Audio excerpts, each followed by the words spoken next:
Everyone, welcome to crack UPSC and MPPSC examination. I hope आप सभी अच्छे होंगे और अच्छे से अपनी पढ़ाई कर रहे होंगे। आज हम 1 जुलाई के करंट अफेयर डिस्कस करेंगे जो कि बहुत ज़्यादा इंपॉर्टेंट है। पहला इंपॉर्टेंट फैक्ट है हमारा कि नेशनल डॉक्टर्स डे, ठीक है, 1 जुलाई को क्या मनाया जाता है? National doctors day. और ये पहली बार कब मनाया गया था? तो 1 जुलाई 1991 को, यानी 1 जुलाई 1991 में ये पहली बार सेलिब्रेट किया गया था। और ये इंडियन मेडिकल एसोसिएशन, ठीक है, इंडियन मेडिकल एसोसिएशन के द्वारा इसे सेलिब्रेट किया जाता है। और इस साल का जो इम्पोर्टेंट थीम है वो ये है कि लेसन्स द मोर्टेलिटी ऑफ कोविड-19। ठीक है, कहने का मतलब ये हो गया कि इसके द्वारा ये कहा जा रहा है कि जितने इस साल में अगर जो कोविड-19 पैंडेमिक है ना, हम कितना ज़्यादा लोगों को सेव कर सकते हैं और हमारी जो मृत्यु दर है वो बहुत ही कम आए, यानी ज़्यादा से ज़्यादा लोगों को हमको सेव करना है। ठीक है, नेक्स्ट इंपॉर्टेंट फैक्ट है कि हाल ही में दिल्ली सीएम ने प्लाज्मा बैंक बनाने की बात कही है। ठीक है, दिल्ली सीएम आपको पता होगा अरविंद केजरीवाल जी, उन्होंने घोषणा की है कि हम प्लाज्मा बैंक बनाएंगे। तो ये प्लाज्मा बैंक बनाने की बात की गई। दूसरा ये इम्पॉर्टेंट हो जा रहा है यहाँ पे कि जो प्लाज्मा बैंक बन रहा है ये भारत का पहला बन रहा है। तो कोई चीज़ अगर पहली बन रही होती तो ऑलरेडी वो जीएस में ऐड हो जाती है और इम्पॉर्टेंट हो जाती है। ठीक है, तो अब हम ये जान लेते हैं कि प्लाज्मा है क्या। तो आपको पता होगा कि हमारे शरीर में रक्त होता है, यानी ब्लड होता है। और ब्लड होता क्या है? एक तरह का टिश्यू होता है, यानी कि ऊतक। तो जो ऊतक होता है वो कोशिकाओं का समूह होता है, यानी group of cells is called tissue. Clear? तो ब्लड को अगर हम आइडेंटिफाई करते हैं क्लियर करके, तो ब्लड में एक पोर्शन प्रेजेंट होता है प्लाज्मा और एक पोर्शन प्रेजेंट होता है आपका आरबीसी, डब्ल्यूबीसी एंड प्लेटलेट्स। अगर हम ब्लड को 100% मान के चलते हैं तो ब्लड का जो 55% होता है वो आपका प्लाज्मा होता है, बाकी का 45% क्या होता है आपका आरबीसी, डब्ल्यूबीसी एंड प्लेटलेट्स। इतना क्लियर होना चाहिए। ठीक है, अब अगर हम इस ब्लड को ही आइडेंटिफाई करते हैं तो अगर इस 55% को हम यहाँ पे 100% मान लेते हैं तो उसमें 92% आपके प्लाज्मा में वाटर प्रेजेंट होता है, 7% आपका प्रोटीन प्रेजेंट होता है और 1% आपका शुगर, सॉल्ट यानी कि मिनरल्स। ठीक है, तो इतना आपका प्लाज्मा में प्रेजेंट होता है। ठीक है, ये आपकी बॉडी में प्लाज्मा कैसे फंक्शन करता है ये भी हम जान लेते हैं।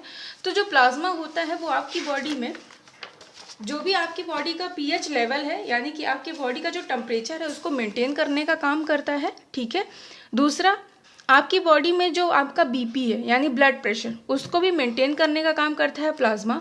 तीसरा जो इम्पोर्टेंट फैक्ट हो जा रहा है यहाँ पे कि आपकी बॉडी में जो ब्लड की क्लॉटिंग होती है, यानी कि जो रक्त का थक्का बनने की प्रोसेस होती है, उसको भी बनाने में उसको भी हेल्प करता है ये, ताकि अगर आपको कहीं चोट लग रही है तो बहुत देर तक आपका रक्त ना बहे, यानी ब्लीडिंग ना हो, है ना, जल्दी से उसको थक्का बनाने का काम प्लाज्मा के थ्रू होता है ना। ठीक है, ये इंपॉर्टेंट फैक्ट है आपका, यहीं पे मैंने इसको भी मेंशन कर दिया कि कंट्री का पहला होगा।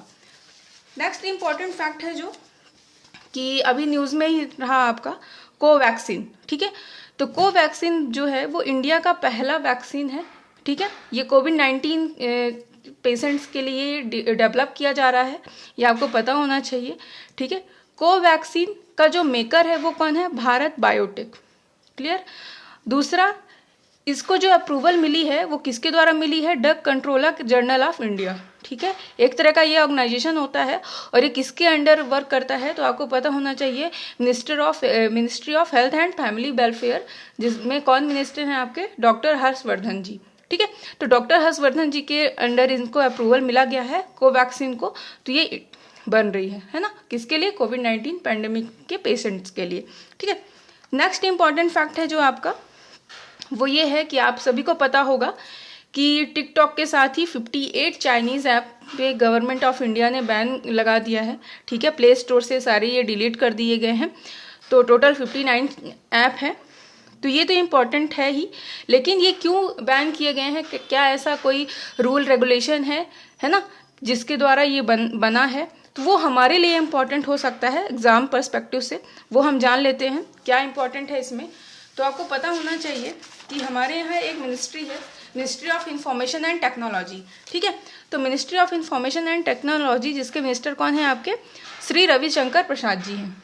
ठीक है, तो इस मिनिस्ट्री के अंदर एक एक्ट आता है ना, इंफॉर्मेशन टेक्नोलॉजी एक्ट, जिसका अंडर सेक्शन 69 क्लॉज ए, है ना, 69 क्लॉज ए के अंडर ये प्रोसीजर रखा गया है, ठीक है, ये एक्ट है। प्लस इसके साथ ही एक और भी इसमें रूल जुड़ जाता है आपका, procedure and safeguard for blocking of access of information by public rules 2019, ठीक है।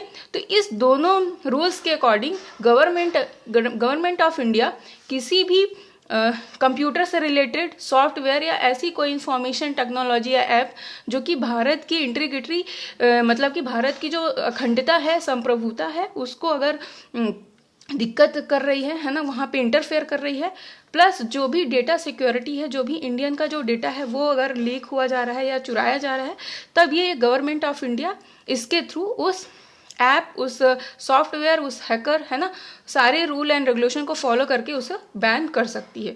तो ये हमारे लिए इंपॉर्टेंट ये है सेक्शन 69A, किसके एक्ट में है ये, इंफॉर्मेशन टेक्नोलॉजी एक्ट, ठीक है। मिनिस्टर कौन है तो ये हमें पता होना चाहिए, ठीक है। तो आई होप आपको ये सारे फैक्ट क्लियर होंगे। Okay, thank you for watching this video.